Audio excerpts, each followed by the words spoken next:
राज व्यवस्था को जनजातीय क्षेत्रों में और अधिक सशक्त और अधिकार संपन्न बनाता है पेसा एक्ट यानी पंचायत उपबंध अनुसूचित क्षेत्रों पर विस्तार अधिनियम 1996।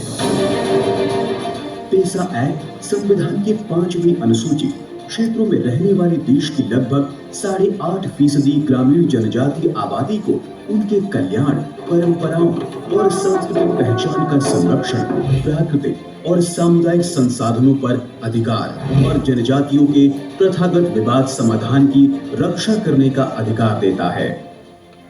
पेसा अधिनियम 1996 को अब तक 10 राज्यों, 108 जिलों और 20,000 गांवों तक विस्तारित किया गया, जो संविधान की 5वीं अनुसूचित में अंकित क्षेत्रों के रूप में आदिवासी भाइयों के रहने वाले गांवों को विशेष अधिकार प्रदान करता है।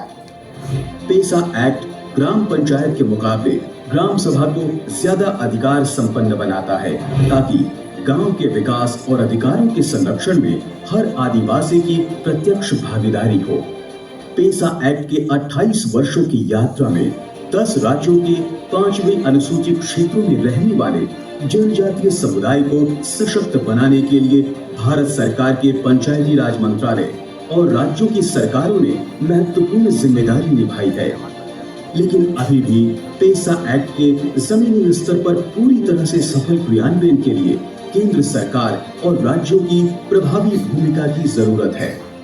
पेसा अधिनियम 1996 को लागू करने के पीछे मूल भावना यह है कि पेसा ग्राम सभाओं को विकास का केंद्र बिंदु बनने के लिए उन्हें सक्षम बनाया जाए और यह सुनिश्चित किया जाए कि आदिवासी समुदाय की आवाज सुनी जाए और उनके अधिकारों की रक्षा की जाए। इस मूल भावना को प्राप्त करने के लिए राज्यों के पंचायती राज विभागों की एक महत्वपूर्ण भूमिका तो है ही, लेकिन सभी विभाग अपने कानून बनाते हुए पेसा अधिनियम को ध्यान में रखें ताकि आदिवासियों के संरक्षण, उनके अधिकार को सुनिश्चित किया जा सके। मंत्रालय के सतत मार्गदर्शन और राज्य सरकारों के प्रयासों से 8 राज्यों ने अपने पेसा नियम तैयार कर लिए हैं, जबकि 2 राज्यों झारखंड और ओडिशा ने पेसा नियमों का ड्राफ्ट नोटिफाई किया है। पेसा अधिनियम पर राज्यों की सक्रिय भागीदारी बढ़ाने के लिए मंत्रालय ने वर्ष 2024 में 2 क्षेत्रीय कार्यशालाओं का आयोजन किया था।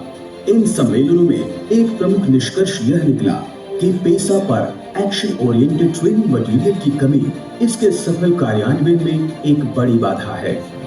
इस कमी को पूरा करते हुए पंचायती राज मंत्रालय ने पेसा अधिनियम को सरलता से समझाने वाले 7 ट्रेनिंग मॉड्यूल तैयार किए हैं। इन मॉड्यूल के आधार पर राज्यों के प्रतिभागियों को प्रशिक्षण प्रदान किया जा रहा है। मंत्रालय ने पेसा राज्यों के लिए एकीकृत मंच के रूप में पेसा GPDP पोर्टल का निर्माण किया है, जहां ग्राम सभा के व्यय, प्राप्तियों और संसाधनों के रिकॉर्ड रखे जा सकेंगे। इस पोर्टल को ई-ग्राम स्वराज पोर्टल से जोड़ा गया है ताकि पेसा गांव के लिए पंचायतवार नहीं बल्कि गांव विशिष्ट GPDP को भी अपलोड किया जा सके। राज्यों को पोर्टल की समीक्षा करने और अपनी प्रतिक्रिया देने का अनुरोध किया गया है। भारत की आत्मा में आदिवासी बसते हैं। अपनी संस्कृति, अपनी पहचान को संजोए ये जनजातियां विकास की मुख्य धारा में जुड़ने को बेताब हैं, लेकिन अपनी मौलिकता की शर्त के साथ। पेसा एक्ट जनजातियों के उन्हीं अधिकारों का संरक्षण करते हुए उन्हें विकास की राह से जोड़ता है। जरूरत है राज्यों के समर्पण, सक्रियता और सहभागिता की, ताकि जनजातियों के लिए एक बेहतर कल तैयार किया जा सके।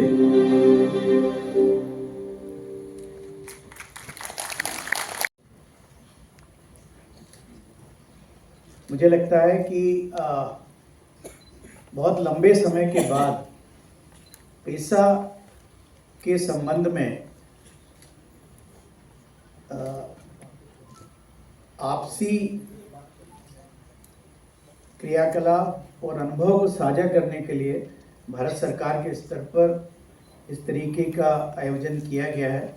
उसके लिए मैं भारत सरकार का धन्यवाद भी करता हूं, क्योंकि जहां तक मध्य प्रदेश की बात है, मध्य प्रदेश में जो पेसा से संबंधित रूल्स का नोटिफिकेशन माननीय राष्ट्रपति जी के कर कमलों से 2022 में किया गया और उसके बाद से हम लोग विभिन्न कानून से क्या पाया है, इसके पीछे क्या सोच थी, कितना हम हमारे जनजाति क्षेत्रों को समृद्ध कर पाए हैं, हम आदिवासी भाई बहनों को कितना सशक्त कर पाए हैं, इसका मूल्यांकन करने का समय आ रहा है।